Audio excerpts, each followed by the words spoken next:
আসসালামু আলাইকুম। হিন্দু ভাইদের প্রতি নমস্কার, অন্য জাতির প্রতি রইল আন্তরিক ধন্যবাদ। আশা করি আমার ভিডিওটা যে যেখান থেকে দেখতেছেন আল্লাহর রহমতে সকলেই ভালো থাকেন, সুস্থ থাকেন। আমাকে যারা কমেন্ট করেছেন যে গুরুজি আমরা শত্রুর জন্য ঘরে থাকতে পারছি না, যারা আমাকে বারবার কমেন্ট করেছেন যে গুরুজি আমরা শত্রুর জন্য ঘরে থাকতে পারছি না, তবে দেখেন আপনাদের মাঝে আজকের পরীক্ষিত একটি নকশা উন্মুক্ত করে দিচ্ছি শত্রু দমনের। যে কোনো শত্রু দমনের নকশা, এবং সেই শত্রু আপনার সাথে বন্ধু হয়ে চলবে। সে যত বড় শত্রু হোক না কেন, আল্লাহর রহমতে আপনার সাথে বন্ধু হয়ে চলবে শত্রু। যে শত্রু আপনাকে উচ্ছেদ করে দিতে চাচ্ছে বা বিভিন্ন কথাবার্তায় বা আপনাকে মনে করেন যে ক্ষতি করছে বা ক্ষতি করেছে, কিন্তু যারা ক্ষতি করে ফেলেছে তারা ক্ষতি কাটিয়ে নেবেন, আর জায়গায় ক্ষতি করেনি বিভিন্ন দিক থেকে আপনাদের হয়রানি করতেছে, আমি তাদের উদ্দেশ্যে বা যারা কমেন্ট করেছেন তাদের উদ্দেশ্যে। তবে দেখেন, যে শত্রু আপনাকে ক্ষতি করছে, যে শত্রু আপনাকে ক্ষতি করছে, সেই শত্রুর নাম লিখবেন এবং শত্রু বাবার নাম লিখবেন, এবং কোথায় লিখবেন আমি আপনাদের দেখিয়ে দেব। এই যে নামটা, এই একটা সাদা জায়গা আছে সীতা, এই সীতাটার ভিতরে আগে লিখবেন শত্রুর বাবার নাম, তারপরে নিচে শত্রুর নাম, এবং যাকে শত্রু ক্ষতি করতেছে তার নাম এই খোপে লিখবে। এই খোপে যদি মেয়ে হয় তাহলে মায়ের নাম লিখবে আগে, তারপরে মেয়ের নাম লিখবে, আর যদি ছেলে হয় তাহলে বাবার নাম লিখবে আগে, তারপরে ছেলের নাম লিখবে।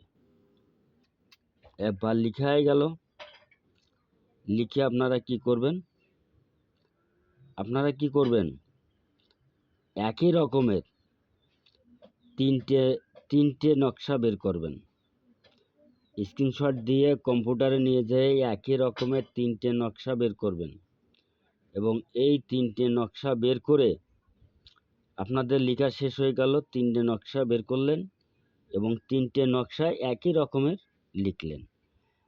লেখার পরে আপনার বাড়িতে একটা দাফন করবেন, একটা সেই শত্রুর চলাফেরা রাস্তায় দাফন করবেন, আর একটা 3 রাস্তার মাথায় দাফন করে দিবেন। দেখবেন ওই শত্রু আপনার মুহিদ্রি চাইও কথা বলবে না, আপনার মুখিদ্রি চাইয়ে কথা বলবে না। আর আবার এই একই রকমের নকশা দিয়ে হাজারো প্রকারের কাজ করা যায়। কিন্তু আমি আরেকটা কথা আপনাদের মাঝে বলে দিচ্ছি, যারা প্রেমিক প্রেমিকা অবনিমানায় আছে, তারা একই রকমের একই নিয়মে তিনটে নকশা লিখবে। লিখে একটা যে প্রেমিক বা যাকে আনতে চাচ্ছেন, যে আনবে তার বাড়িতে একটা গাড়বে, একটা 3 রাস্তার মাথায় গাড়বে, আর একটা নদীতে ভাসিয়ে দেবে। তবে যখনই নদীতে ভাসিয়ে দিতে যাবেন, তখনই আপনারা কি করবেন, 5 পা লবণ নিয়ে যাবেন, আগে লবণটা নদীতে ছড়াই দেবেন, দেওয়ার পরে নকশাটা ভাসিয়ে দেবেন। দেখবেন ওই প্রেমিক আপনার কাছে ছুটে আসছে, পাগলের মতন হয়ে ছুটে আসবে, এতে কোনো সন্দেহ নাই। তবে নদীতে যখনই ফেলবেন তখনই বলবেন যে পদ্মা দেবী আমি তোমার কাছে এই জিনিসটা আহ্বান করে গেলাম, তুমি আমাকে কাজে সফলতা দাও। এই বলে নকশাটা নদীতে ছেড়ে দেবেন এইভাবে। এবং আমার ভিডিওটা যদি আপনাদের কাছে ভালো লাগে তা বেশি বেশি করে লাইক করবেন এবং 5 জনকে শেয়ার করে দেবেন আমার অনুমতি থাকলো। এবং আপনারা কমেন্ট করবেন, যদি আপনাদের বুঝতে সমস্যা হয় আমার কাছে ফোন করবেন। আল্লাহ হাফেজ, ধন্যবাদ, সকলে ভালো থাকেন।